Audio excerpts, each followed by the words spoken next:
agenda for today, and it has the links to these two materials. One is a Rocky Mountain Institute paper that Chris, our second speaker, wrote on reducing soft costs for EV charging infrastructure, and the second is NARUC's electric vehicle white paper. There is a section on pages 26 and 27 on demand charges and demand charge mitigation. And with that, I believe we will hand it over to Francesca Wahl from Tesla. Francesca. Hey everyone, Francesca Wahl with Tesla. Just a little bit of brief background about myself. I'm on the policy and business development team at Tesla. I focus on managing electric vehicle charging infrastructure policy for Tesla in the Western states, so cover about 14 states, including some of the Midwest as well. And then I am the lead for all of our local engagement with cities and counties across the country on our infrastructure deployment, as well as on our residential solar and storage products.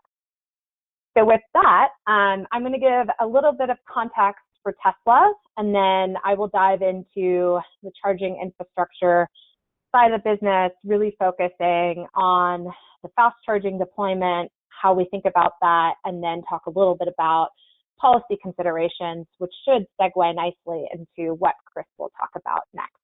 Next slide. So we always like to start out with Tesla's mission, which is really to accelerate the world's transition to sustainable energy. And that's something that's inherent in all of our products. Next slide.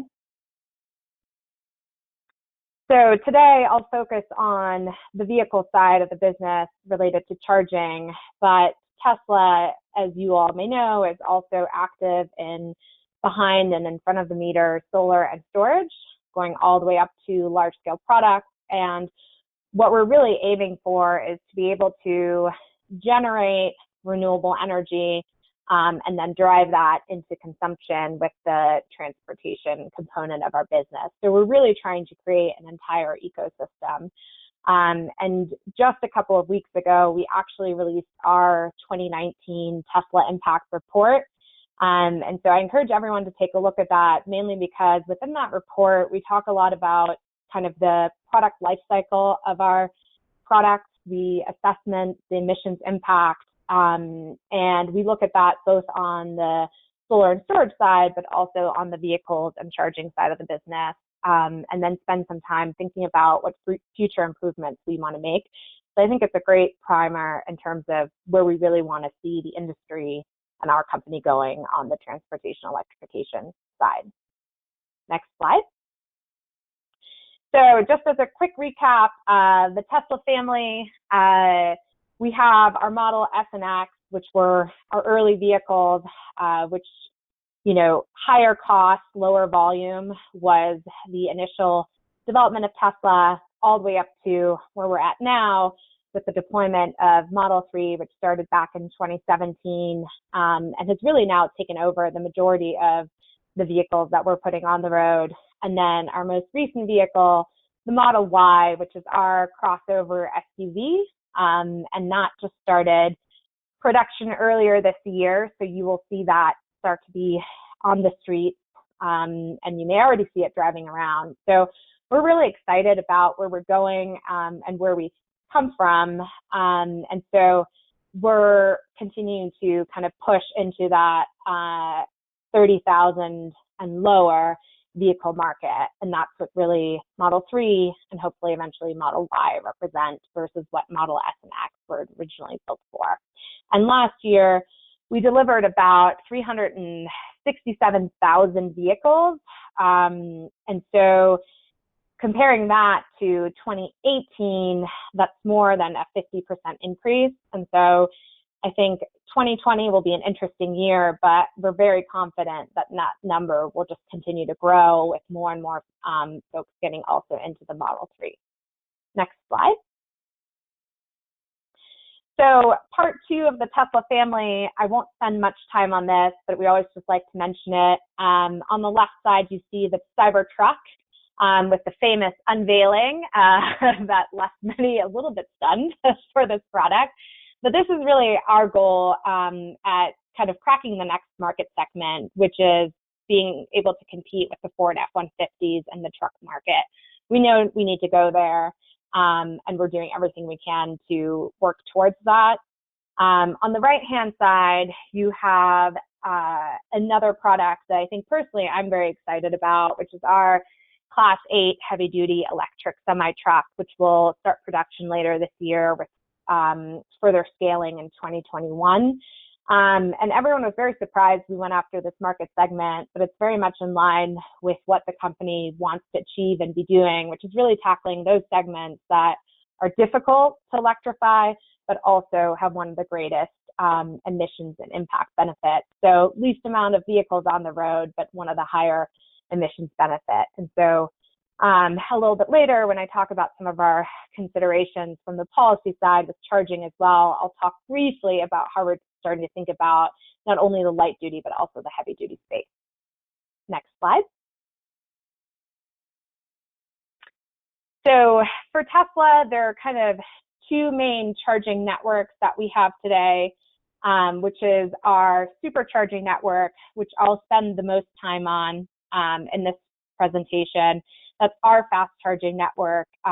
We initially got into the charging business because we knew in order to sell electric vehicles, you had to give consumers that confidence that they would be able to take a road trip anywhere across the country. So while our vehicles have over 300 miles of range, there's still that expectation that the access to a fast charging network is available wherever you go. So for us, that's the supercharger network. We also have a lesser known network called destination charging, and that's really our level 2 slower charging product, and that's designed around this concept of charging where you park, right? If you're able to sit for several hours, it's much better to utilize a level 2 charger rather than topping off as a fast charger. So this is a product where we provide the infrastructure to the site host, whether that's a hotel or a retail center, and that's freely available to our customers to utilize as an added benefit or amenity. Next slide.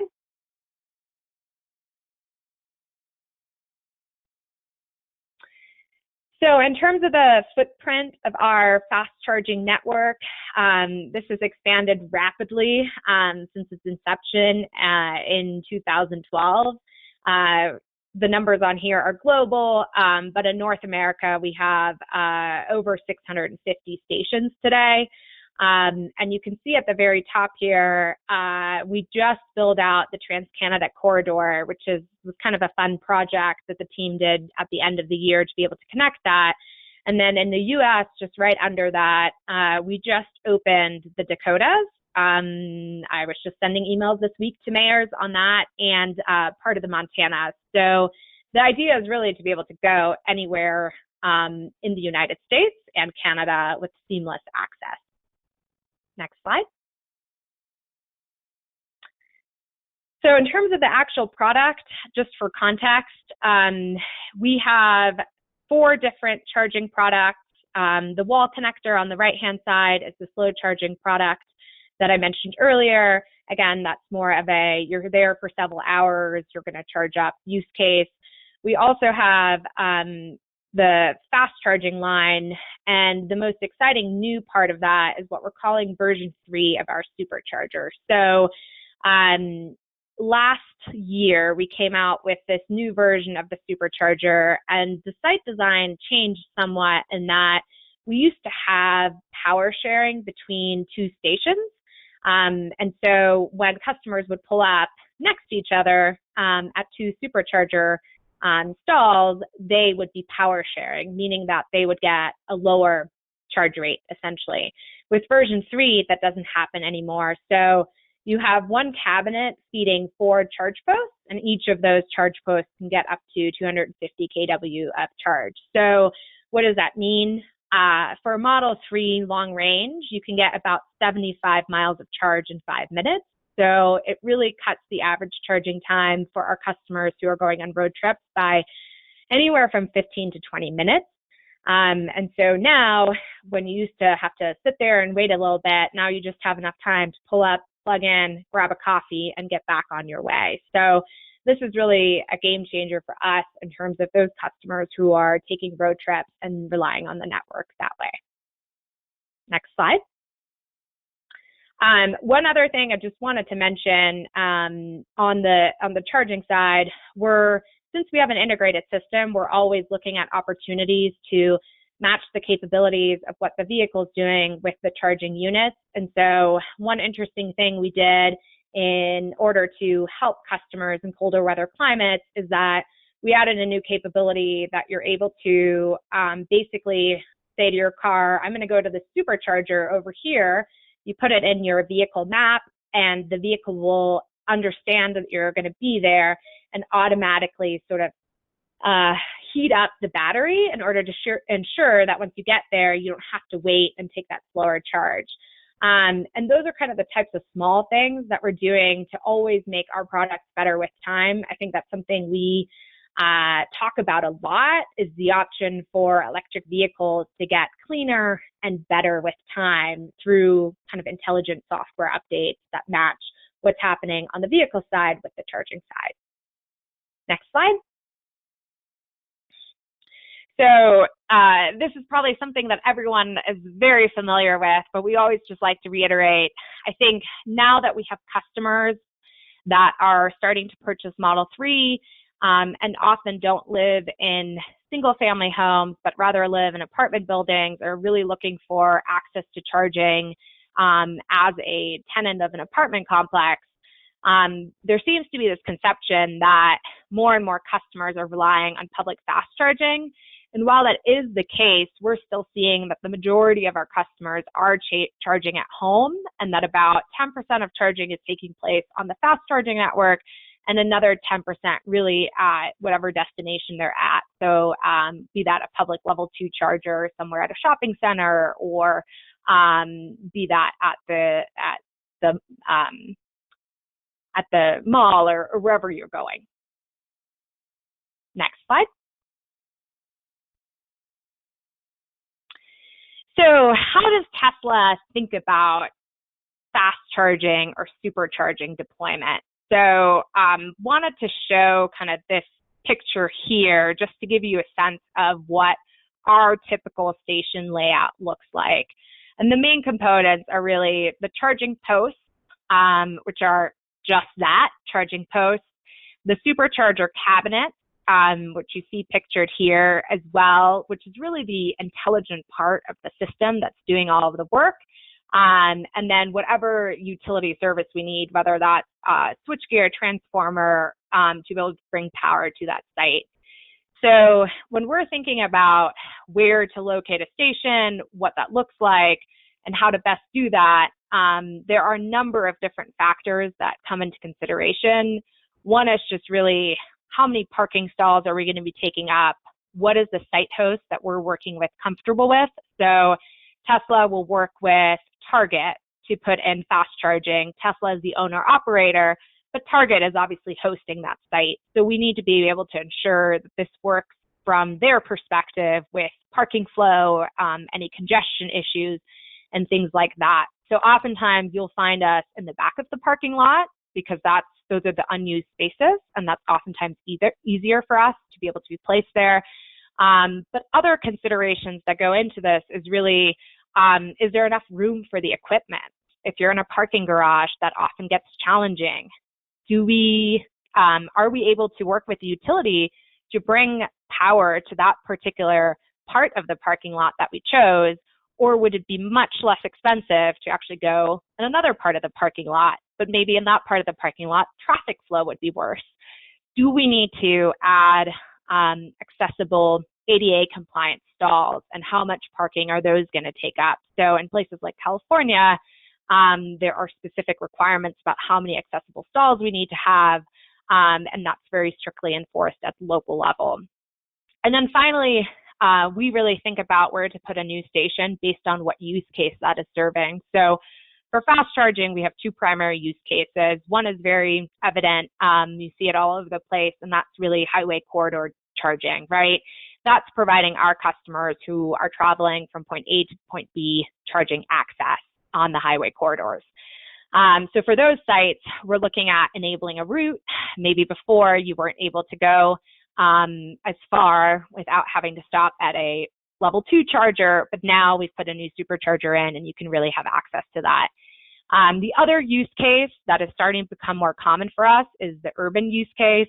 So for instance, San Francisco is a really difficult place to be able to bring fast charging, but right outside of San Francisco, in order to serve all those customers that live there, we have a 40-stall charging site with a shopping center. And so that's really a site created to provide access to those customers who live in San Francisco who are commuting, but also to be able to help alleviate congestion up and down the corridor between San Francisco and San Jose. And this is something that's very common. So you'll see more and more of this. In terms of the actual size of the stations, our kind of sweet spot that we think is necessary in order to avoid issues with, what if a charger goes down? What if a site hits its peak capacity? Things like that is really 8 stalls at minimum. That's kind of where we're at today. So most of our sites are anywhere between 8 and 20 stalls at this point. I mentioned the 40-stall site in California. You are starting to see some of that. You're also starting to see interesting projects like integration with solar and storage.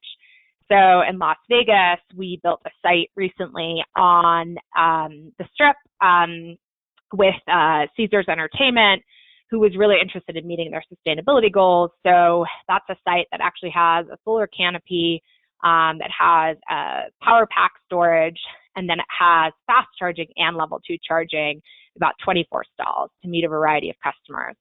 So those are the types of things that we're really thinking about when we're trying to figure out where to put our station, what's the best access. And then finally, it all comes down to customer experience. If the site is not viable from a customer experience perspective, it's not going to be something we'll be able to pursue. We would hate to have people waiting for hours to get a charge. And so we're very, very focused on that as a metric to be able to help us figure out where to put charging stations, along with all those other factors that I mentioned, including the ability to be able to get power to a site. Next slide. So just wanted to mention, and I think Chris will dive into some of this as well, so I'll go through this relatively quickly, but a couple of policy considerations that we think about from a charging perspective as we're thinking about siting fast charging sites. And this is the same whether it's a use case of a highway corridor or in an urban setting. So the first component of that, which I think is very relevant to this group and conversation, is really the utility engagement. We consider the utilities our #1 partners in making this happen. So to be able to get power to the site, we are working with the utility to enable that. So we have the best practices that we've developed in terms of being able to share, hopefully at least 6 months ahead of time to a year, of where we'd like sites to go, and where we're thinking about requesting a new service connection. And so we're oftentimes working with that utility very early on in the process to figure out if that's even feasible. And then trying to figure out what are those target timelines that we'd like to see, all the way from what we call site activation, which is first ever thinking about a site, to working with the utility to get a new service connection, which can either look very similar to other commercial customers, or can be a specific process to EV charging, to having that site open and then energized. And I would say, I would love to give a timeline of what that would look like in an ideal world, but that's very dependent on the utility service territory that we're operating in. So in some locations, that might take 6 months, and other locations that might take 15 months. And so we're working individually with each of those utilities to figure out what that sweet spot is and how quickly we can get that infrastructure in the ground, and figuring out where along in the process there are challenges. So some best practices include having a dedicated account representative who knows what your sites look like, right? If you're building 20 of the same sites, it's much easier if that same person is looking at those sites. And then Also on the utility side is the rates component, which I'll talk about a little bit more. The second thing that we're spending a lot of time on is education, awareness, and outreach.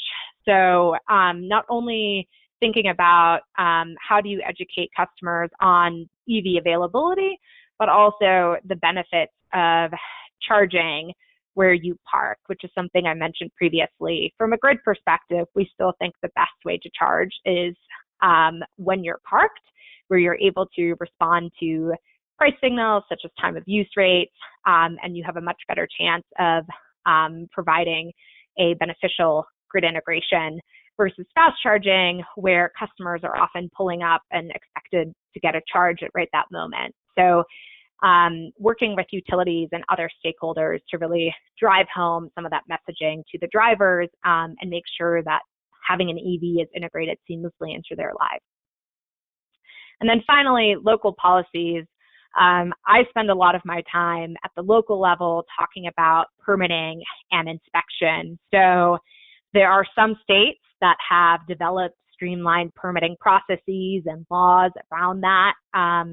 There are others that have not, but that oftentimes still move much, much faster. So in an ideal scenario, one day you would have the ability to get an instantaneous online permit. Does that happen today? Maybe for level 2, it does not happen for fast charging. So oftentimes you're spending a lot of time going back and forth with the jurisdiction, and it's mainly just because they're not familiar with charging as a project. And so again, doing best practices like we like to come in before we ever submit an application for a permit and talk to that jurisdiction and explain what a project will look like to get feedback. And then be able to incorporate that, and hopefully once you submit your permit, you're able to move through the process much more quickly. So again, ideal scenarios, you can get through permitting in 2 to 4 weeks, but in some cases, we've taken upward of 6 months to a year. And so that can really slow down a project. Next slide. So I've kind of talked about all of these different elements. The only other thing I'll mention in the middle is line extension policies. So this is something that's very interesting because it oftentimes, as you all know, applies to other commercial customers. And so while there is a lot of discussion around make-ready infrastructure, so providing everything up to the charger, we're also focusing and working with utilities on their existing line extension policies, which may cover a portion of the cost on the utility side of the meter, and sometimes are being now expanded to also cover a portion of the cost on the customer side of the meter based on the expectation of the amount of load that you're going to be bringing from that site over X number of years. So that's something that we closely look at when we're working with our utility partners. Next slide. So final topic I have in here is just rate design considerations. This is probably one of the #1 areas that we spend our time on when we're having conversations across the country with utilities and at commissions. So this is critically important in our consideration of also where to locate sites. Sometimes if we know that we're going to be hit with a really high demand charge in a particular service territory, but we can go to the neighboring service territory just because it's right across the line, we may use that as a consideration. So when we're looking at rate design, in this particular context, we're looking at fast charging and how that impacts our supercharger network and what we end up charging our customers and how that pricing is determined. But we're also thinking about our residential customers, so time of use rates or whole home time of use rates for those customers.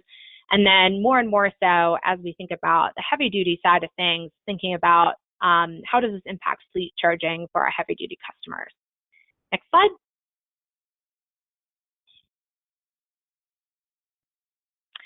So I think everyone is probably familiar with the impact of demand charges, and I know Chris will talk about this a little bit, but I'll just say from our perspective, that is still the #1 challenge that we face in terms of being put on a traditional commercial or industrial rate that is really designed for a more consistent and higher load factor. And oftentimes for charging, we have very peaky load, but we also have a very low load factor for some of those sites. And so we've spent a lot of time working with utilities across the country to figure out what some rate design specific to EV charging could look like.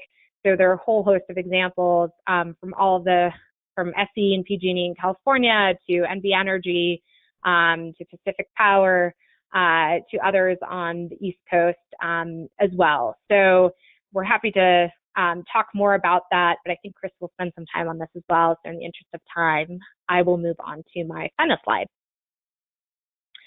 So final thing I'll just mention is customer experience. So when we're thinking about our fast charging network, as I mentioned, this is the number one thing that we have in mind. So how will a site impact the customer experience, and how likely will it make them to continue to want to own an electric vehicle? And so this same thing holds true when we're thinking about rate design considerations, policy impact, and other factors that go into how quickly we're able to deploy charging infrastructure. And so we always just like to emphasize this because, again, it plays a key focal role in making sure that transportation electrification actually takes off. And with that, I am happy to wrap up. Great, thank you so much. Commissioner Bocanegra, do you have the questions? We have a few audience questions that came in.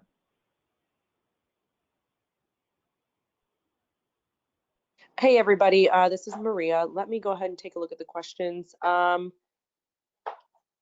Let's see here. Okay, so the first one, Francesca, it says, I was surprised to see the bottom range of the latest 250 kW V3 supercharger is 20 minutes. What capacity demand in kilowatt would be needed to refuel light-duty EV batteries at 2 to 3 refill time of a gasoline tank? Great question. Without doing some quick back-end math and thinking about the capacity of the batteries, I'll have to get back to you on answering that question.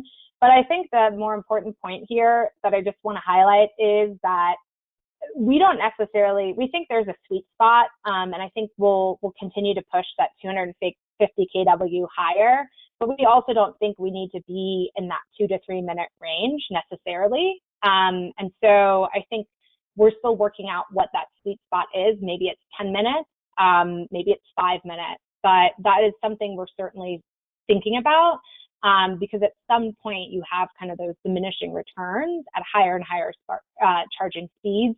And you're also thinking about throughput and congestion and all these other things that you're working through to come to that perfect ideal scenario of what that number should be. Eric Shearman, do you have a follow-up? I just unmuted you. Excuse.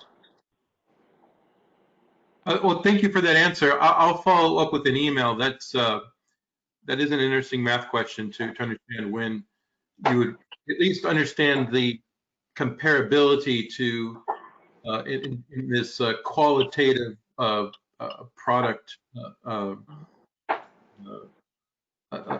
comparability to a combustion engine. So if people would accept 5 minutes, I guess that would be great.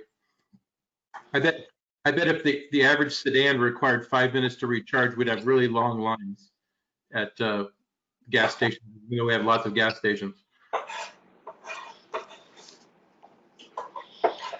Okay, great. We do have another question. Francesca, this is for you.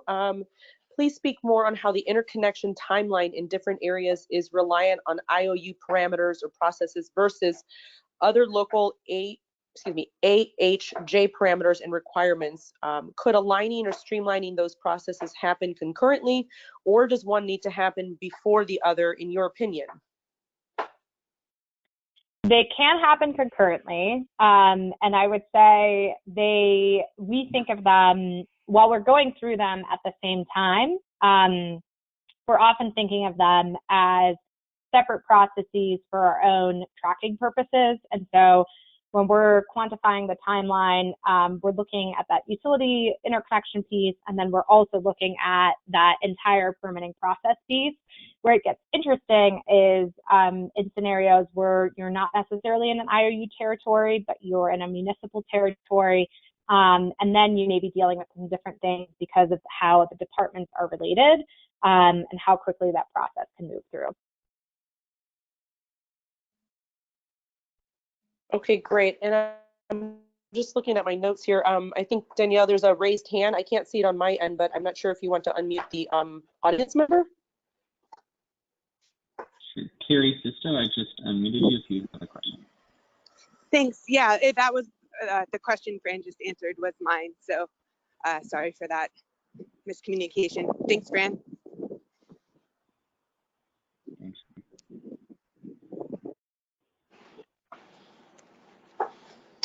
Okay, I don't see any additional questions at this time.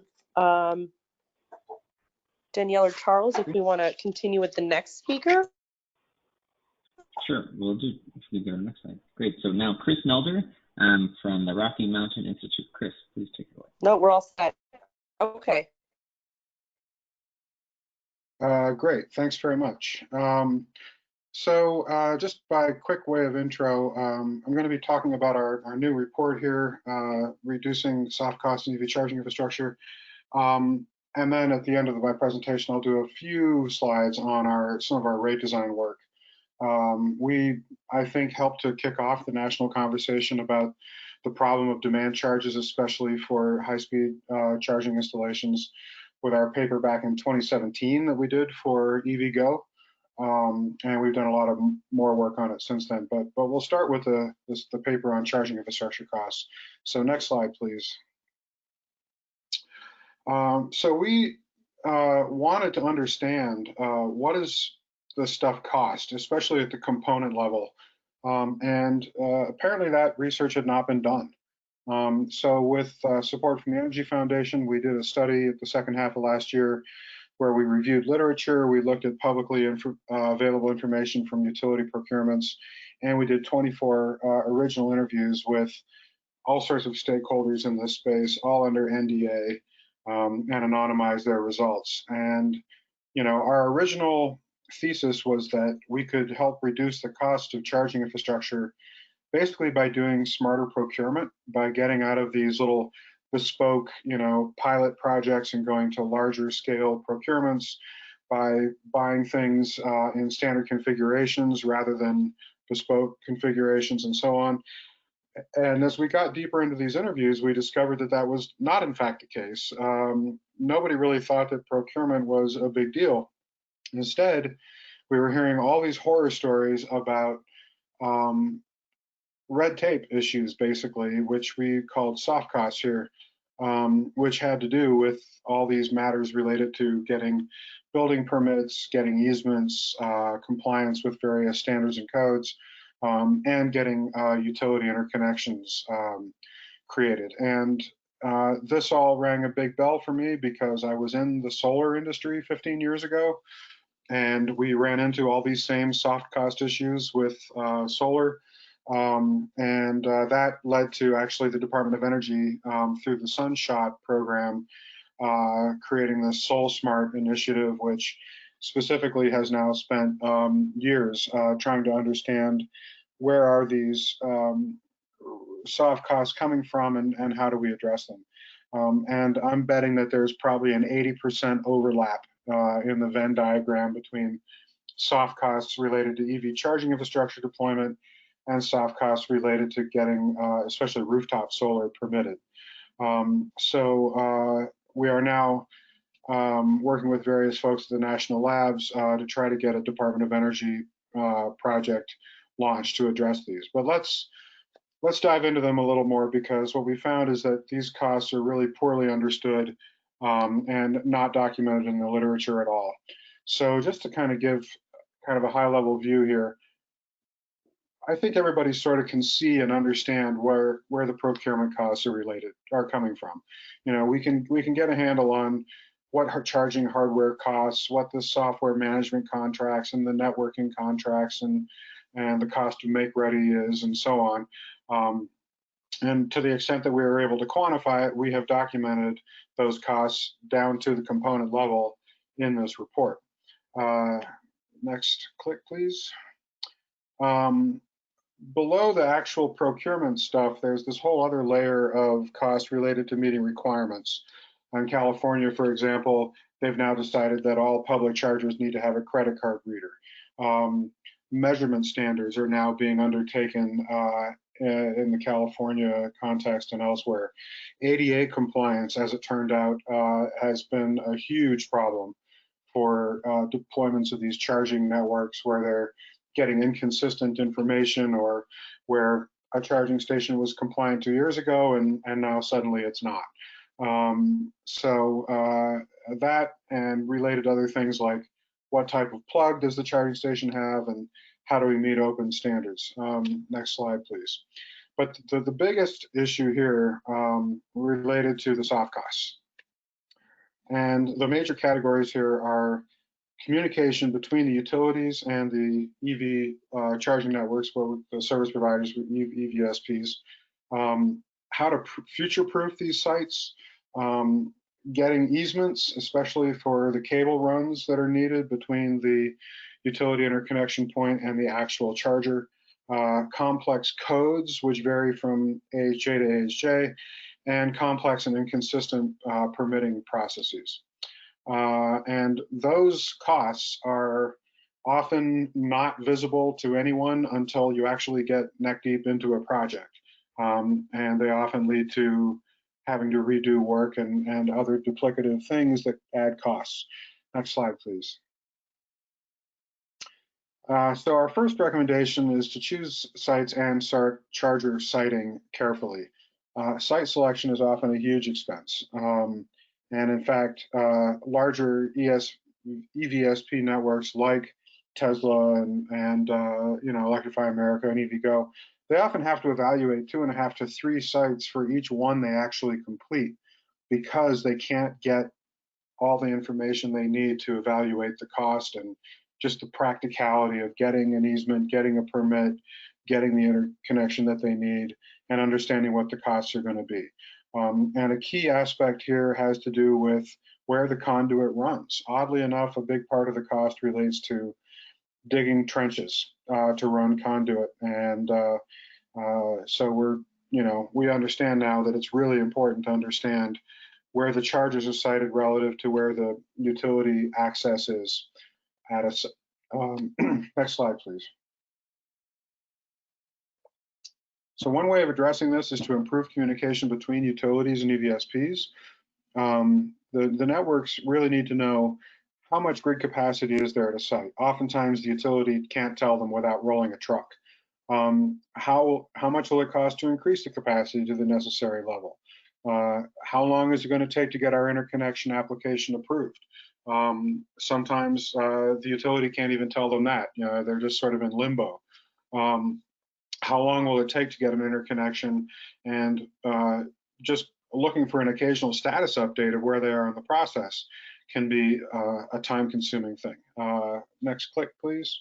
So what we recommend here is that utilities can start providing hosting capacity maps and site information to the EVSPs so they know how much capacity is available at different nodes on their grid, giving them clear guidance on what the process is to get their applications done, how much the utility can co-invest perhaps in make-ready, per Francesca's earlier point about line extension, being able to transparently understand the costs and tariff structures, and most importantly, having a single point of contact for the project so that the EVSP isn't constantly running around talking to a million different people at the utility just to find out where they are in the process and what needs to happen next. Next slide, please.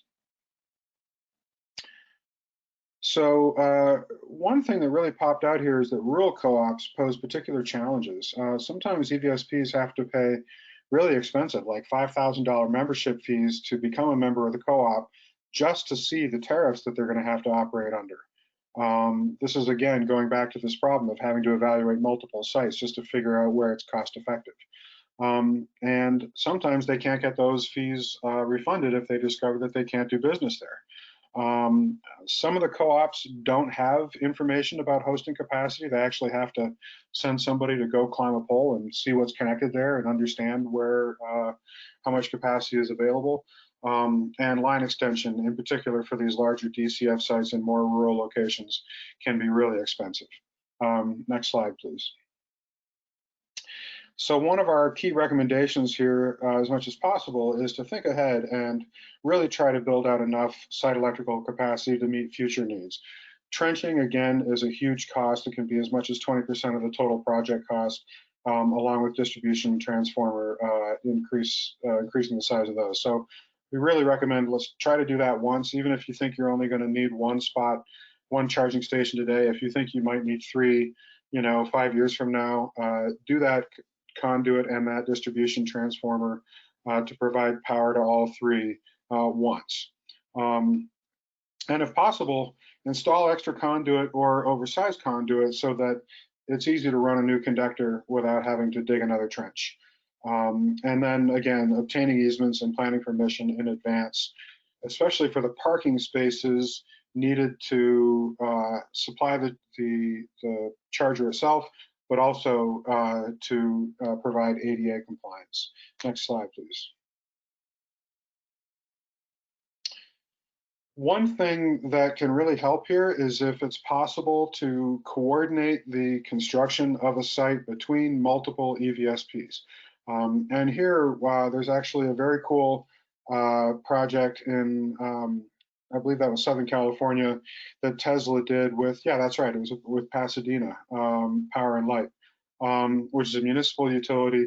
They, Pasadena wanted to put up some charging stations, Tesla wanted to put up some charging stations, and Tesla said, tell you what, we'll pay for the make ready for all 20 of the utilities charges that they want to put up at the same site, which saved the utility $140,000 in CapEx, but it also spread the fixed costs of building out that site across more chargers and reduce the number of people that have to visit the site and so on. So these are economies of scale that can be achieved if you can actually coordinate the construction of chargers across multiple EVSPs, as it were. Next slide, please.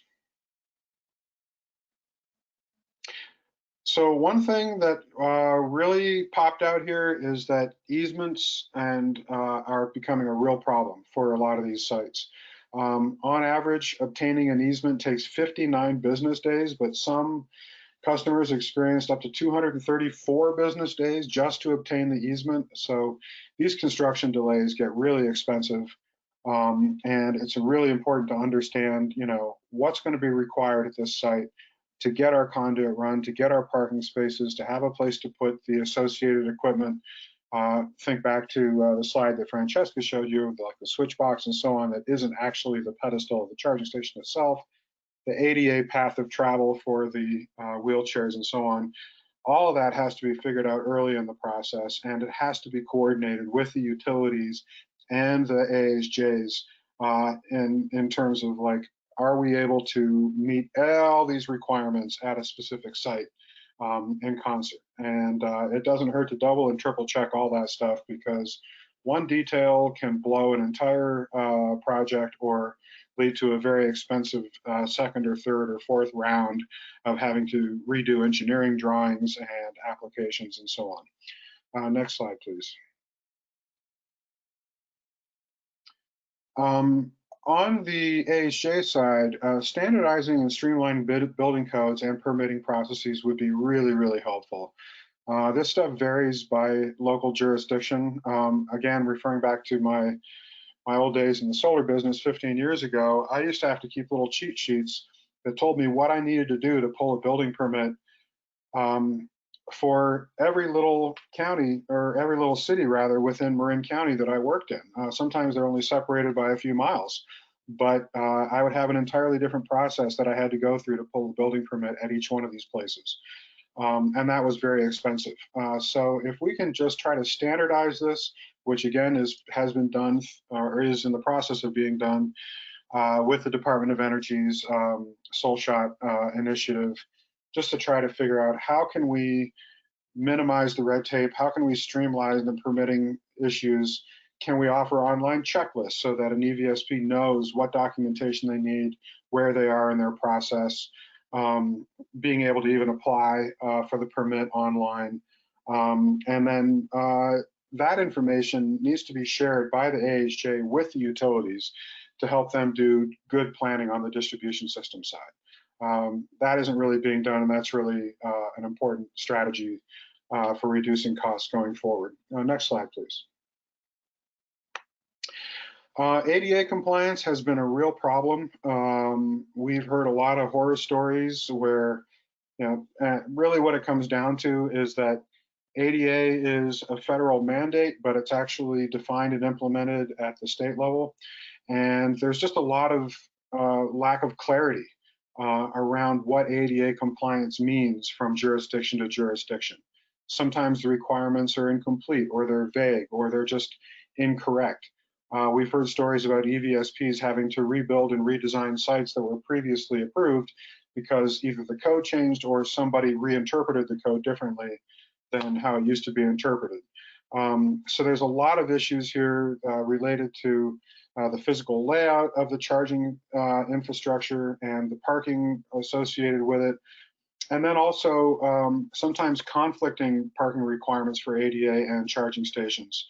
So there's actually a code harmonization that needs to be done. So if we could somehow replace this balkanized set of state level requirements with a common federal standard, that would be amazing. If we can't do that, at least if we can offer clear guidance to the EVSPs and make sure that the ADA requirement review is part of the early pre-construction review and sign-off process at building and planning, and not something that happens later when you discover a very expensive showstopper. Next slide, please. Installing charging infrastructure during construction of a new building is an incredibly smart way to reduce costs. It's just so much easier to do it then, because you don't have to pull a separate permit. It can be done as part of the standard engineering and permitting and utility interconnection processes associated with the building itself. It reduces costly retrofits for trenching, and it encourages thinking about long-term capacity. Again, going back to that notion that, yeah, you may only be putting in one charging station today, but if you think there's going to be 5 in the future, put in a conduit or enough conduit that's big enough to run all the conductors you're going to need later on down the line, so you don't have to open a trench again at $200 a foot. Next slide, please. Again, a lot of this stuff we've seen before. On the left there, that's the diagram from Sunshot. We've seen this overlapping set of requirements between, what's needed by the business, what's needed by the technical side of things, and so on before. The solar soft costs were estimated to account as much as 64% of the total cost of a new solar system when Sunshot was launched back in 2011. We don't know if that's the same project share for electric vehicle charging infrastructure, but it definitely goes back to the same agencies, codes, and requirements. So we really think that this DOE effort to reduce solar soft costs is an important precedent and a model that we can follow to try to reduce soft costs for charging infrastructure. Next slide, please. So what can the EVSPs do? Well, first they can think about siting very carefully, understand where the utility interconnection runs need to go or could go, try to future-proof, again, build for future capacity, avoid having to open a trench again, obtain those easements and the planning permissions, and make sure they've got ADA compliance and so on in place before any actual construction gets done. And then try to get the utilities and the building departments to provide the necessary input and really, make sure that everybody understands what's going to be built and that it meets everybody's requirements and that we only have to do it once. And if possible, again, install it along with the construction of a building. Next slide, please. For utilities, our top recommendations are to make grid hosting capacity maps available. This is something that California has done through the DERMS proceeding. Give EVSPs clear step-by-step guidelines to understand what's going to be needed to pull their interconnection application, make sure they understand their tariffs up front and what the cost for make ready is going to be without, requiring them to pay up onerous, membership or application fees just to get that information. offer a single point of contact for updates and status reports. And if possible, try to help EVSPs coordinate their efforts for common expenses, like understanding the hosting capacity, getting those utility easements, and upgrading grid capacity at the site if necessary. If we can get multiple EVSPs to work on this stuff together, it'll really help to reduce costs in the long run. Next slide, please. Government, you know, at the federal level, if we could just get the ADA compliance and building permitting stuff clarified and standardized, again, through something like the Sunshot program, that would be great. At the state level, we think that permitting and utility interconnection can be streamlined.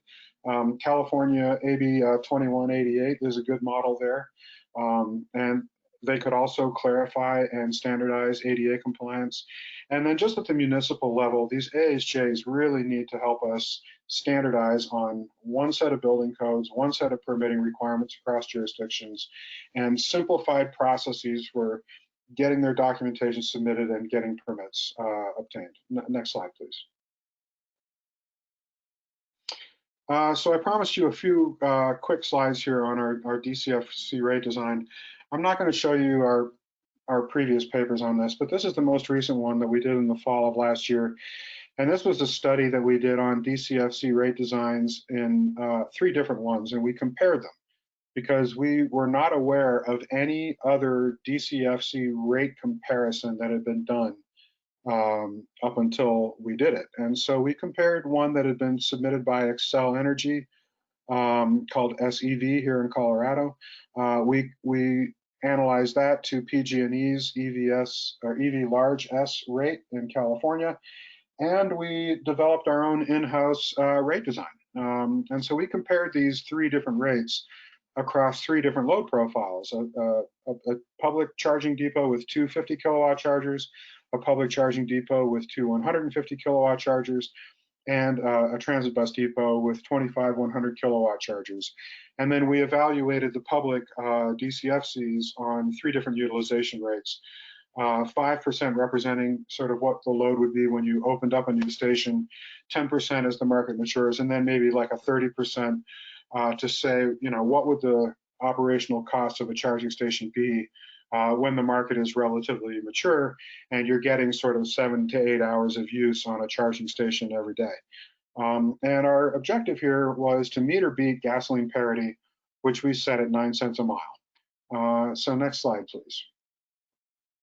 So I just want to show you our own internal DCFC rate design here, because I really would love it if regulators could start thinking about this as a model to explore. The secret sauce here is that we are allowing the volumetric charge and the demand charge to scale as a function of utilization rates. So you can think of this as sort of a modified approach to calculating a demand charge, right? We set a fixed monthly charge of $34.40 just because that was what was in Xcel's rate, and this was done for the Colorado State Energy Office. So we're like, fine, we'll make it the same as Xcel. And then we offered a 2-tier TOU rate, and then we allowed the volumetric cost of energy to decrease as the utilization rate increases, and then we allowed the demand charge to increase along with the utilization rate. And the reason we did this is because when a charging station is new and a network is young, it's going to get a low utilization rate, and the demand charges are just killing them.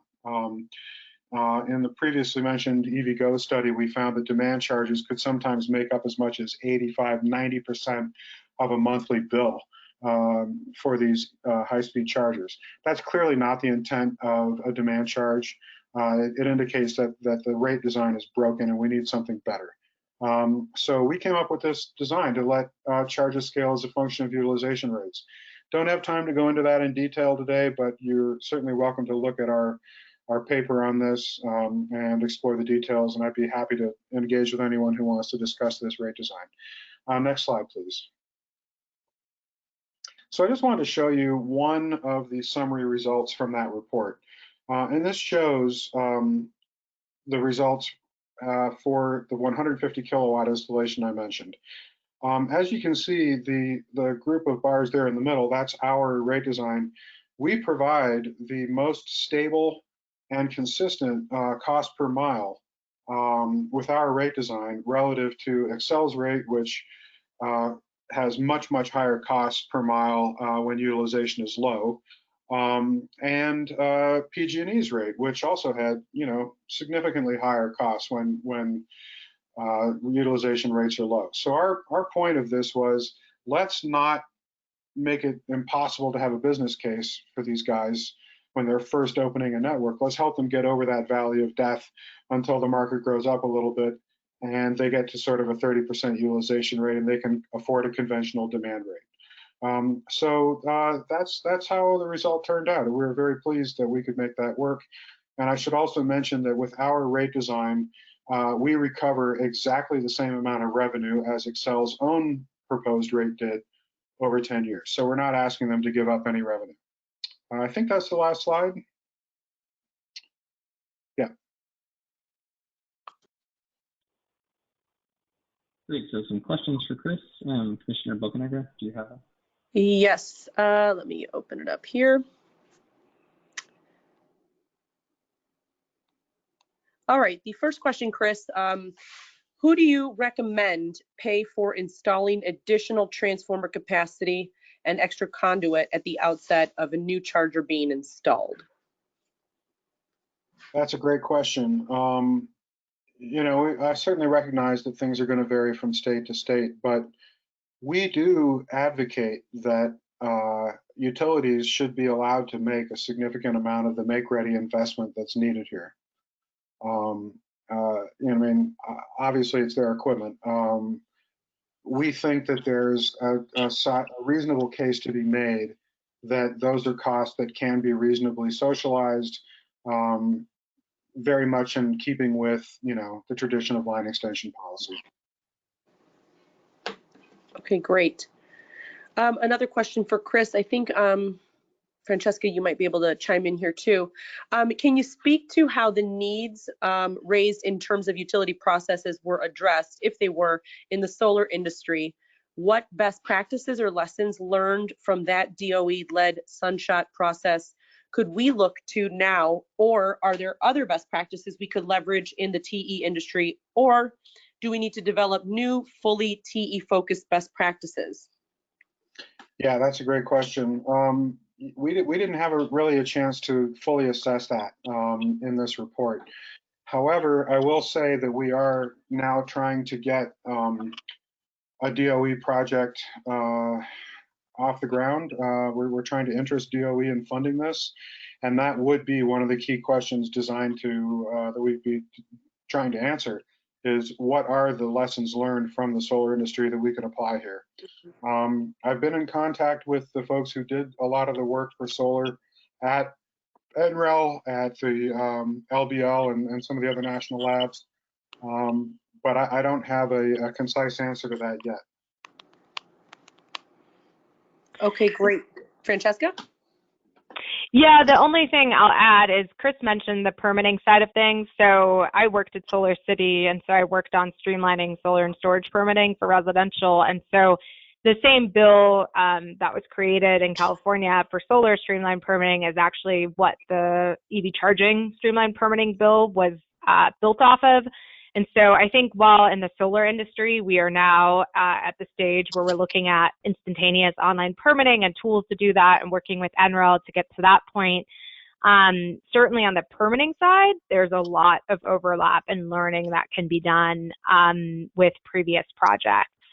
So I would say we'll continue to push for that, but we're not at a point yet, even in solar, where we've solved all of the issues and we have this perfect process in place. So I think both industries can learn from each other. Great.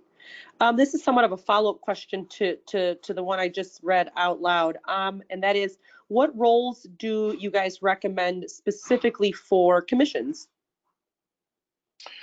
Well, for commissions, I think we would really love them to direct utilities to start developing those hosting capacity maps I mentioned, and to make that information available to EVSPs in some usable form. We would love them to direct utilities to provide a single point of contact to expedite these applications and make sure that the EVSPs are getting timely updates on the status of their interconnection. I would love for regulators to support line extension policies or other policies that would allow utilities to make investment in make-ready, especially if a project is initiated by an EVSP and they've put real money on the table to get it built. You know, I think there are other ways that commissions could look at just sort of the process as a whole and try to understand how can they really be on the front foot, and how can they really position utilities to be leading advocates for getting this charging infrastructure built, rather than in sort of a reactive mode. Great. Francesca, did you want to jump in for that question? I would echo everything that Chris said, and then just add rate design, taking a careful look at options for having dedicated commercial EV rates, and also looking at just rate design and generally from a residential perspective for time of use rates. Great. Another question. Did RMI evaluate the SCE commercial EV rates, which offered a 5-year demand charge holiday and a 5-year demand charge reintroduction period in its study? They are also intended to be revenue neutral. I'm so glad someone asked that question. We obviously, as I said, we've been following this, you know, rate design question for DCFC in particular for years now. That, you know, the Southern California Edison approach with the demand charge holiday was one of the very first put forward to address this problem.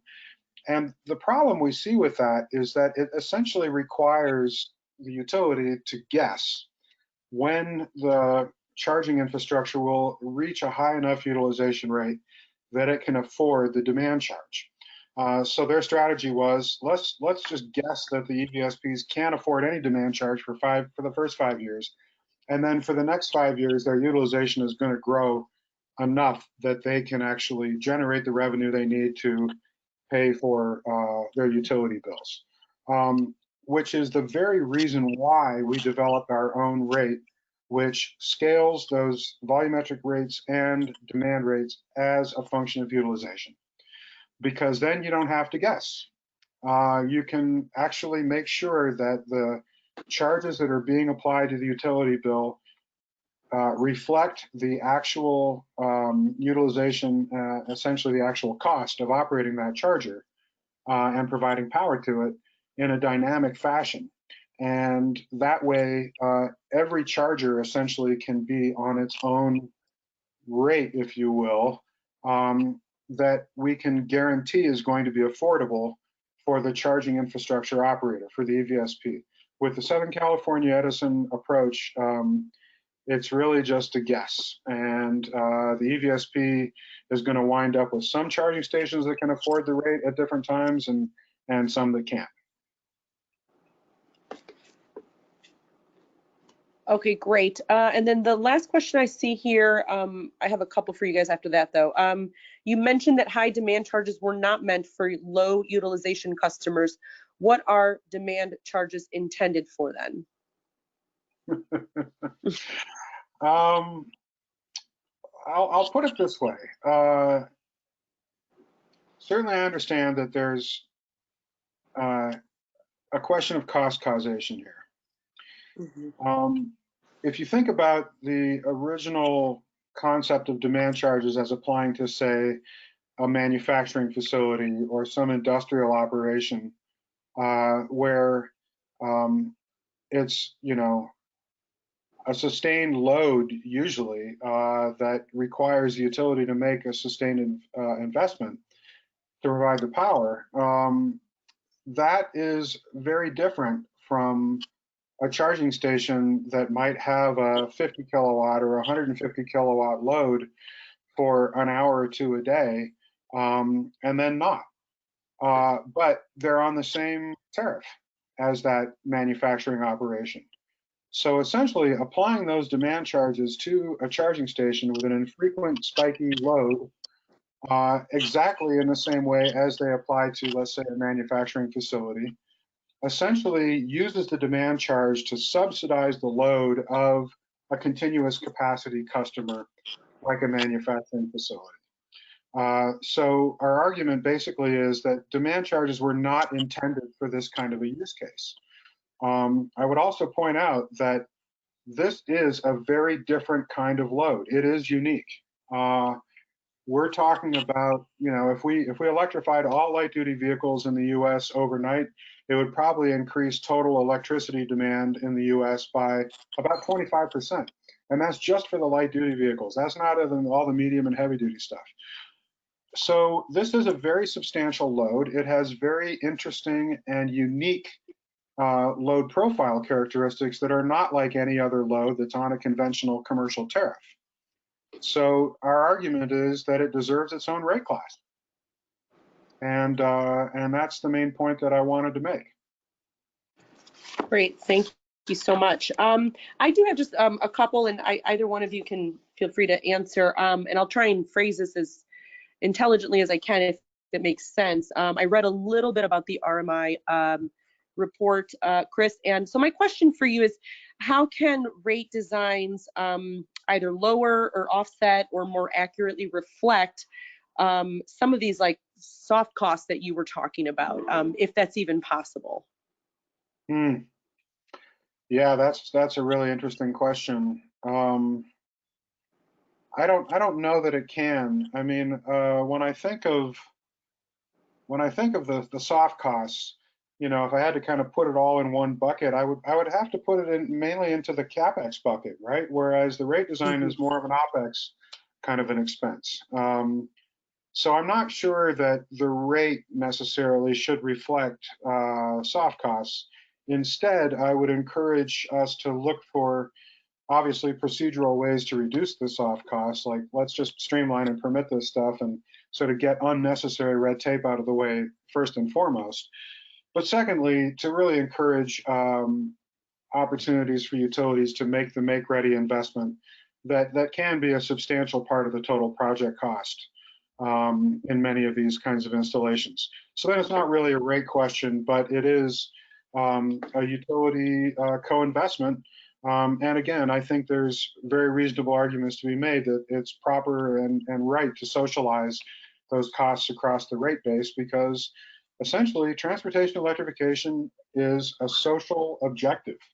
We're doing it in large part because climate change is an existential risk that we all share. And when we have, if you can imagine just leaping forward 20 years in time or however long it takes, when we have a substantial number of the vehicles on the road electrified, the cost of that charging infrastructure is going to be broadly shared, and the benefits of transportation electrification will be shared across the entire rate base. Even people who don't drive are going to benefit from the lack of tailpipe emissions, are going to benefit from reduced unit cost for electricity, because essentially we're able to spread a larger number of kilowatt hours across the same set of, in many cases, underutilized assets on the utility system.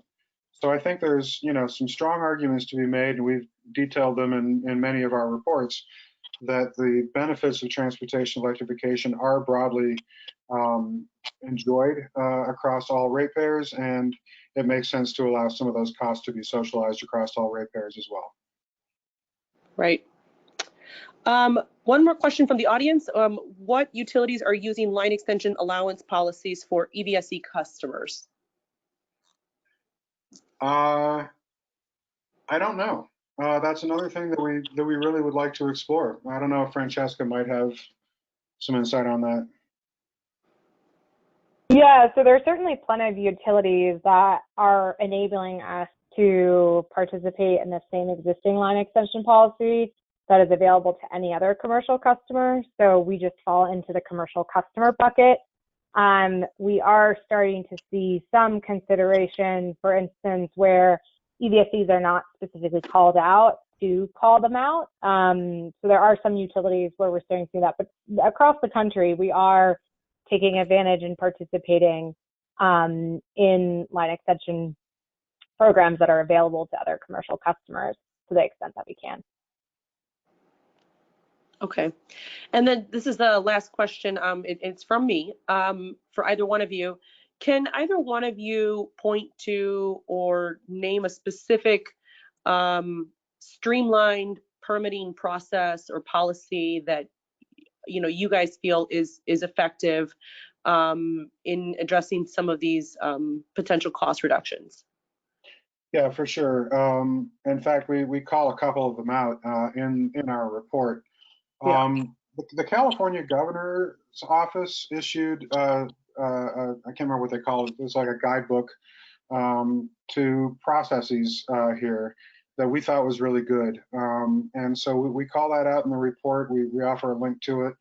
Also, the city of Fresno, I thought was a kind of a standout example here because they had this sort of iterative process where they were continuously refining and improving their online application process and just making sure that they're providing clearer and clearer guidance with each iteration.